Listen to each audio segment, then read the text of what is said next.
Rasul masih sebagai orang miskin, dan sampai beliau menjelang sakaratul maut masih beliau mengingatkan kepada sahabat-sahabat yang Ali bahwa bukanlah salah kepada orang miskin. Jadi oleh karena itu miskin adalah bukan sesuatu yang mengganjal dalam kehidupan ini. Ya, kami hormati Bapak Tarek juga Profesor Rijal, Bapak Rijal juga Pak Rian, dan juga Bapak Radil hadir. Tadi disebutkan berulang narasumber ada Ibu Bunda Radila dan rekan kami dan mahasiswa dari masa dan juga tadi disebutkan sejumlahnya dari Masjid Al-Jannah, sejumlah sudah hadir Masjid Al-Jannah, dan selamat juga kepada kaum-kaum muda dari keluarga dan anak-anak kami dari Muhammadiyah, baik yang kedua dari Tuan Utara yang belum mungkin diproses pemilihan dan belum diproses pernikahannya. Dia juga telah bekerja keras untuk bagaimana kondisinya. Habis itulah namanya terlibat dalam kebersamaan. Kemudian anak kami baik yang peserta divisi ataupun yang non divisi, kami berjumpa di sini. Jadi saya hanya merekam kondisi dari lagu divisi. Ada kata-kata di sana, generasi Indonesia emas. Ini menjadi catatan bagi kita semua.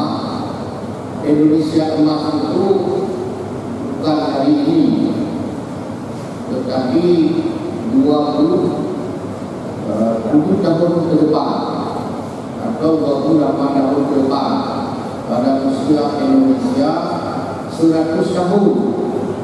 Itu yang disebut dengan Indonesia emas. Kemudian pada tahun-tahun itu disebut lagi istilah bonus demografi. Bonus demografi itu sudah jadi istilah. Jangan ditanya bonus apa, demografi apa, harus tak. Tapi kita paham juga nama Indonesia emas siapa sudah juga, jangan ditanya, harus debat itu. Tapi sudah sepakat itulah Indonesia emas, tahun 100 tahun Indonesia merdeka.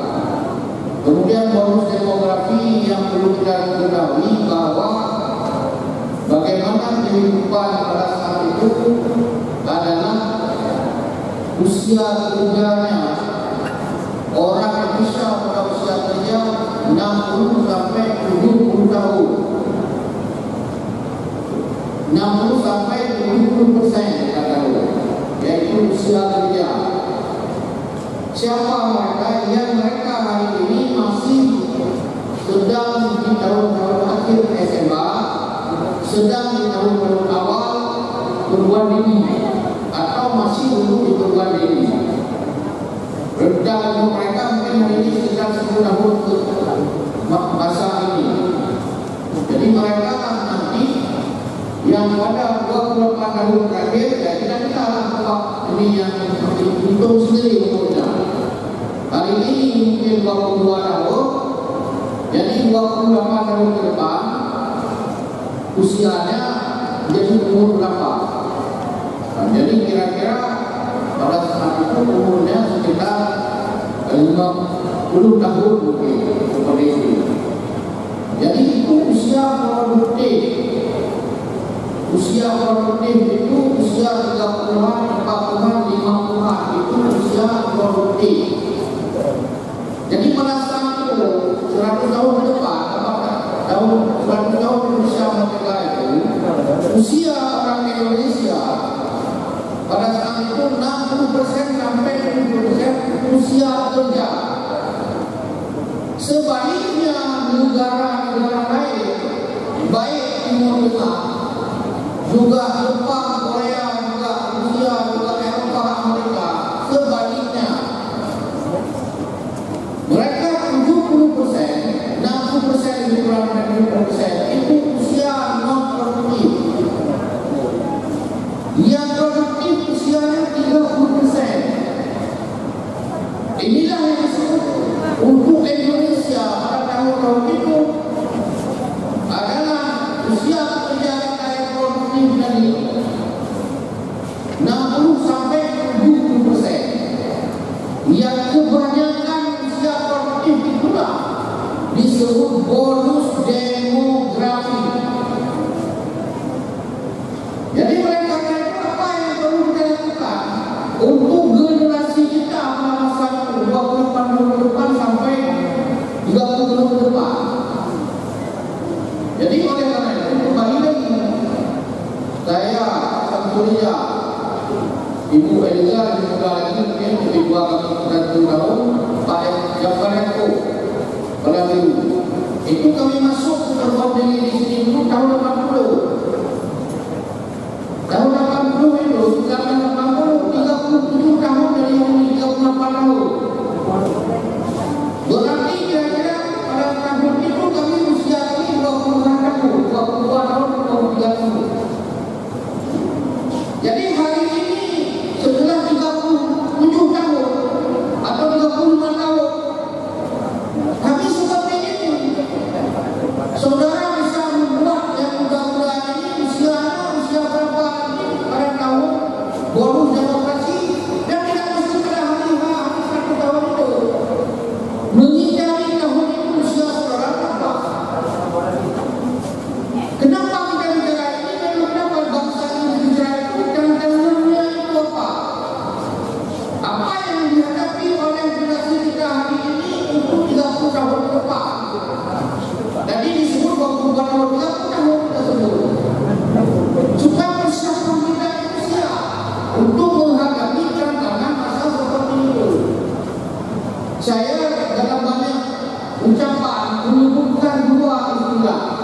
Satu dengan bahasa Arab asli yaitu alimu auladakum. Persiapkanlah anak-anakmu, generasi-generasi kamu.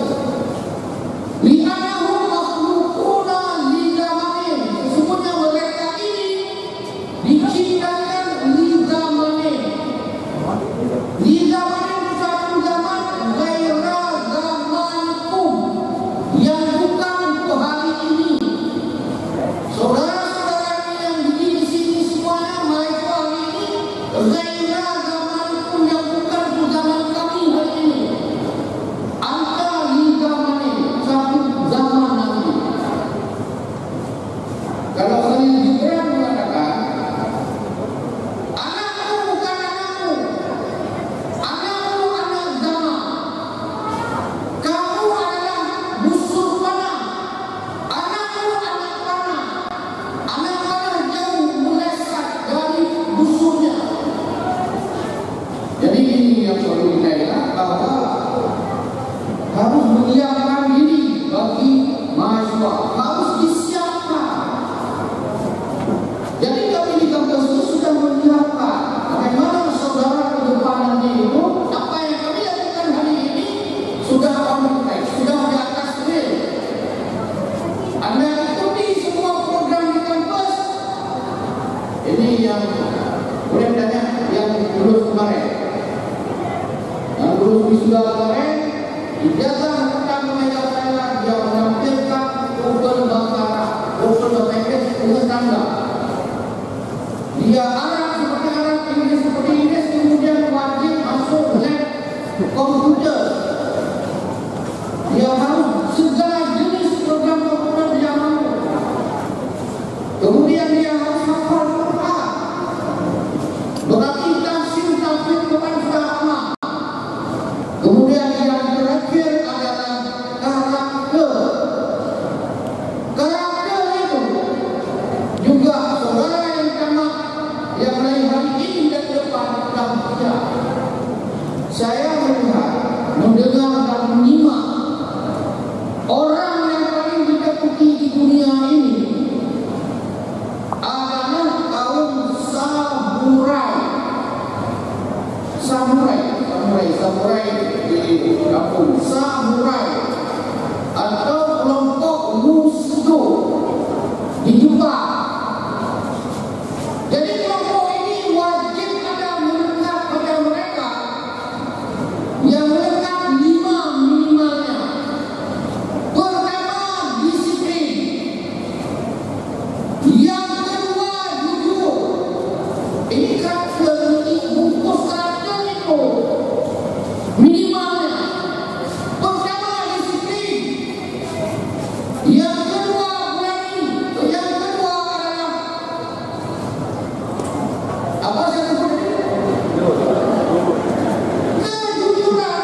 itulah sekarang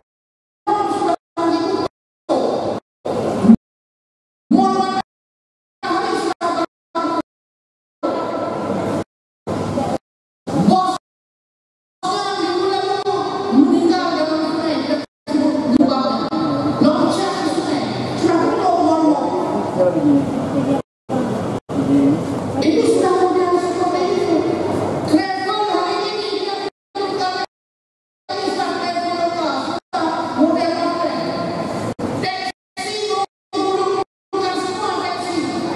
diganti dengan Grab dan sebagainya.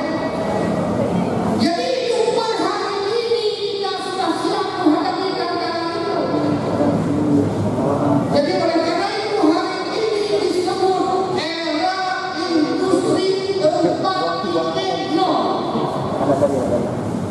Masa revolusi industri dulu terjadi di Eropa pada abad ke-17.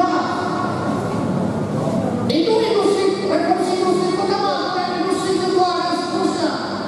Yang industri salah satu yang kedua dan tiga adalah perubahan.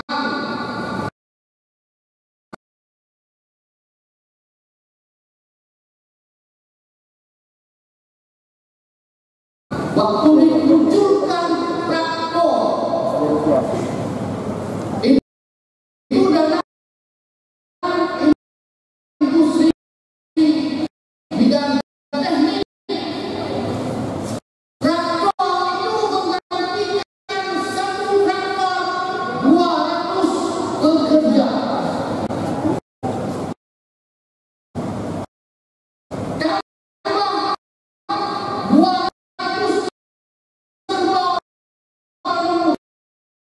Berarti 400 kekuatan fisik diganti oleh traktor.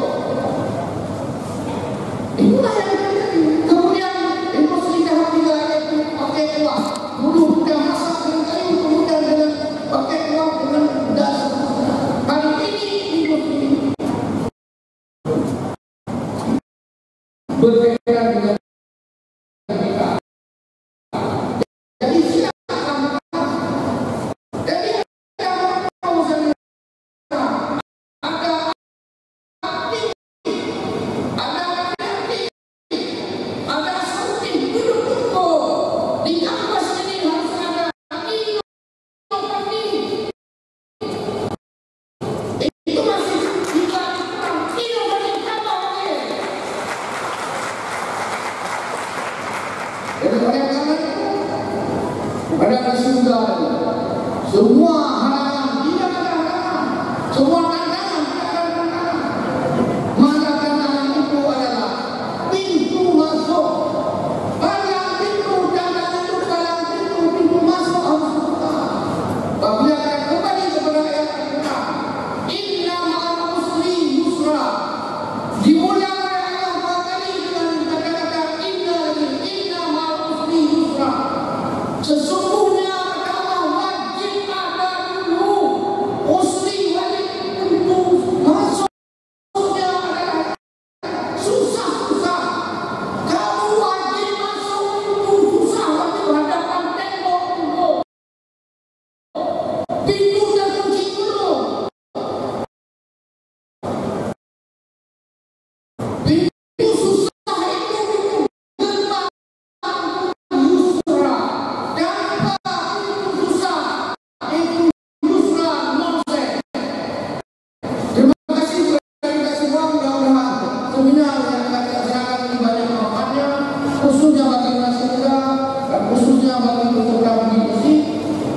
Banyak pencerahan-pencerahan yang didapat di sini nanti. Dan saya mohon maaf setelah ini saya ada agenda lain yang harus saya berpisah dengan saudara dan saudara sekalian. Dengan mengucapkan Bismillahirrahmanirrahim, seminar yang tidak jelas sebelumnya yang diprakarsai oleh mahasiswa budi gizi sembari mengharap kedua dan keberkahan kepada Allah SWT, kami dinyatakan dibuka.